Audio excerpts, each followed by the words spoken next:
Covid ಇದ್ದಾಗ cabinet ಅಂದರೆ distance maintain ಮಾಡಬೇಕು ಅವೆಲ್ಲವೂ ಕೂಡ ಇತ್ತಲ್ಲ, ಆ ನಿಟ್ಟಲ್ಲಿ ಈ ಥರ ಇಲ್ಲಿದೆ. ಸಂಬಂಧಪಟ್ಟ ಆಫೀಸರ್ಸು DPR ಇದೆಲ್ಲ ಕಂಟ್ರೋಲ್ ಬೈ DPR. ವಿಧಾನಸೌಧ ಪೂರ್ತಿ administration is controlled by DPR. ಅದಕ್ಕೆ department of public administrative and reforms ಅಂತ ಕರಿತೀವಿ. ಪಬ್ಲಿಕ್ ಅಡ್ಮಿನಿಸ್ಟ್ರೇಟಿವ್ ಆ್ಯಂಡ್ ರಿಫಾರ್ಮ್ಸ್ ಅಂತ ಕರಿತೀವಿ. ನಾವೇನೇ ಇದ್ರೂ ಕೂಡ ಈಗ ಯಾರನ್ನೇ ಡೆಲಿಗೇಷನ್ ಕರ್ಕೊಂಬಂದರೂ ಕೂಡ ಪರ್ಮಿಷನ್ ಇದ್ದರೆ ಮಾತ್ರ ನಮಗೆ ಆ್ಯಕ್ಸೆಸ್ ಕೊಡ್ತಾರೆ, ಇಲ್ಲ ಅಂತಂದ್ರೆ ಕೊಡೋಲ್ಲ. ಈಗ ಸಪೋಸ್ ನೀವು ಟೂರಿಸಂ ಡಿಪಾರ್ಟ್ಮೆಂಟ್ ಬಂದಿದ್ದರಿಂದ ನಿಮಗೆ ಆ್ಯಕ್ಸೆಸ್ ಇದೆ, ಬರ್ಬೋದು.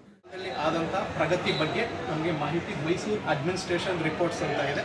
1862-63ರಿಂದ ಕೆಲವು 1962 ತನಕ ಮೈಸೂರು ಸಂಸ್ಥಾನದಲ್ಲಿ ವಿವಿಧ ಇಲಾಖೆಗಳಲ್ಲಿ ಏನೆಲ್ಲ ಪ್ರಗತಿ ಆಯಿತು ಅನ್ನುವಂಥ ಮಾಹಿತಿ ಮೈಸೂರು 64-65ರಿಂದ 1962 ತನಕ ಸುಮಾರು ಒಂದು 100 ವರ್ಷಗಳ ಮೈಸೂರು ಆಡಳಿತ ವರದಿಗಳು ಪತ್ರಗಾರ ಇಲಾಖೆಯಲ್ಲಿ ಸಿಗುತ್ತೆ. ಇದರ ನಂತರ ಮೈಸೂರು ಮಹಾರಾಜರ ಸರ್ಕಾರದ ಅವಧಿಯಲ್ಲಿ ಪ್ರೊಸೀಡಿಂಗ್ಸ್ಗಳಾಗ್ತಿತ್ತು, ವಾರಕ್ಕೊಮ್ಮೆ ಚರ್ಚೆ ಆಗ್ತಿತ್ತು. ಮೈಸೂರು ಮಹಾರಾಜರ ಆಡಳಿತದ ಕಾಲದಲ್ಲಿ ಮಹಾರಾಜರಿಗೆ ಸಂಸ್ಥಾನದ ಆಡಳಿತದ ನಿರ್ವಹಣೆಯಲ್ಲಿ ಅವರಿಗೆ ಸಹಾಯವನ್ನು ಒದಗಿಸ್ಕೊಡ್ಲಿಕ್ಕೆ 2 ಕೌನ್ಸಿಲರ್ ಇರ್ತಿದ್ರು, ದಿವಾನ್ ಇರ್ತಿದ್ರು.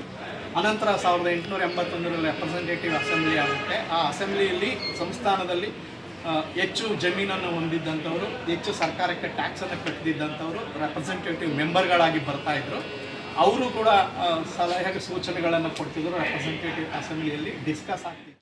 ಮತ್ತು ಅಂಬೇಡ್ಕರ್, ಸ್ವಾಮಿ ವಿವೇಕಾನಂದ, ಪಂಡಿತ್ ನೆಹರು ಮತ್ತು ಇನ್ನೊಂದು ಇವೆಲ್ಲ ಫೋಟೋ ಯಾಕೆ ಅಂತಂದರೆ ಪ್ರೇರಣೆ. ಇವರೆಲ್ಲರೂ ಕೂಡ ಅವ್ರದ್ದೇ ಆದ ರೀತಿಯಲ್ಲಿ ನಿಟ್ಟಿನಲ್ಲಿ ನಾವು ಇದನ್ನೆಲ್ಲ ಕೂಡ ನಮ್ಮ ಚೇರ್ಮನ್ ಅವರು ಇದನ್ನೆಲ್ಲ ಹಾಕ್ಸಿ ಹಿಂದಿನ ಚೇರ್ಮನ್